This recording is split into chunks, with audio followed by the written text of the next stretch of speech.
Wallace and Gromit are back. It only took oh my gosh, 15 years? Oh my gosh, I'm old. But yes, we have more Wallace and Gromit. They've released a new movie onto Netflix, Wallace and Gromit, Vengeance Most Fowl. And let me tell you guys something, I felt like there was no advertisement for this at all. I mean, granted, I do live in America, and yes, most Americans don't really know too much about Wallace and Gromit. I think if you showed them a picture, they'd be familiar with like, oh yeah, I've seen them before, but I don't know what their names are or what series they're from. But I mean, you could still advertise it more out here. You might make some new fans and stuff. But I mean, you guys won me over in 2005 with Curse of the Were-Rabbit. But then again, it's also releasing through Netflix. And yeah, they basically make a trailer, maybe 2 at max, and then they call it a day. So yeah, that kind of tracks. So let's talk about the movie then. What's it about? Well, the movie actually takes place at the very end of one of the original shorts, The Wrong Trousers. It picks up there with Feathers McGraw still being in prison at the zoo, and also seeing Wallace and Gromit, as Wallace tends to start getting carried away with some of his inventions, so much so helping Gromit with his gardening by creating this smart gnome. It took me a little too long to realize the pun with smart gnome and smartphone.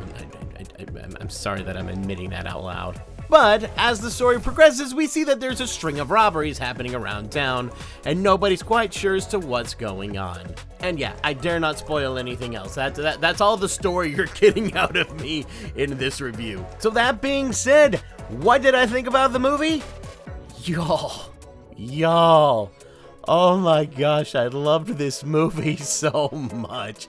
I mean, I've always enjoyed Wallace and Gromit. I've watched all the original shorts, I've watched Were-Rabbit, and yeah, I've enjoyed him just fine. I've never gone nuts for him or anything, or it never really caught my attention that greatly, but I always enjoyed every time they went on a new adventure. But something clicked here. This might be my favorite Wallace and Gromit movie. Out of all the shorts and Were-Rabbit, this one might be my favorite. It's a little early to tell, and yes, I do suffer from recency bias, and I admit that could very much be what's going on here, but I feel like with the other Wallace and Gromits, there were parts that were a little slow for me, and I kind of just got through it to get to the better stuff, but I never felt that with this one. I felt like throughout the entire movie, it just kept keeping my attention more and more and more. It never got too slow. The jokes never not hit. They always hit every single time. And yeah, I found myself getting extremely engaged throughout the entire story. I was laughing along with it, finding inside jokes and like visual gags. And yeah, I don't know what it was here, but something really clicked. And I also have to say, Aardman's animation has always been great since day one. But this movie, they have outdone themselves. I mean, they even just released Chicken Run Dawn of the Nugget last year. And I feel like this is even better than that one. They just do so well with their animation, and every time I see something new from them, I'm just spellbound, and I can watch this all day. It still boggles my mind that everything is still claymation. They are just masters at their craft. Especially after I watched this movie, I went back and rewatched The Wrong Trousers, and yeah, you can really see how much they've grown in their animation and just overall in their storytelling and production quality. It's night and day difference. They have gotten so much better. Oh, but speaking of that, I'm sure I'm gonna have some people saying, if I've never watched The Wrong Trousers, will I be able to follow this movie, or do I need to watch the short before I watch this? And I'd say you don't have to. The movie did a really good job of explaining everything you need to know to be able to follow the story just fine, and they do it right at the beginning, so you never feel lost.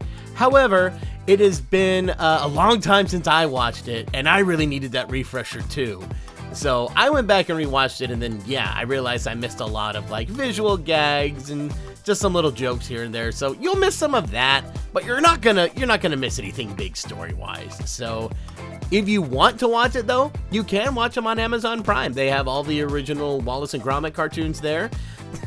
I swear. I feel like I'm an Amazon Prime, like, sponsored ad right now. I promise I'm not. Hashtag not a sponsor. Just, yeah, if you want to watch the cartoons, there they are. Amazon Prime. Go check them out. One of the things I found myself consistently really shocked by is how well they made Feathers McGraw into an intimidating villain. I mean, he was intimidating in the short, but here he feels so much more so. And it's amazing how they could do that with his face barely changing. Like, that deadpan expression you see him in these trailers, that's his face through almost the entire movie. And yet, every time he got on screen, I was filled with dread, like, oh man, stuff's going down now. Oh, things are happening now. And I see him as a threatening, intimidating villain. That is so just... it's so impressive. How did they do this? I'm shocked by how well they did that. And of course, Gromit, and it's amazing to see him, how well he expresses his emotions, even though he's pantomime also. And then even the gnomes. Yes, the gnomes do talk, but they don't really talk that much. And when they do talk, it's just like, I will go to a task, do.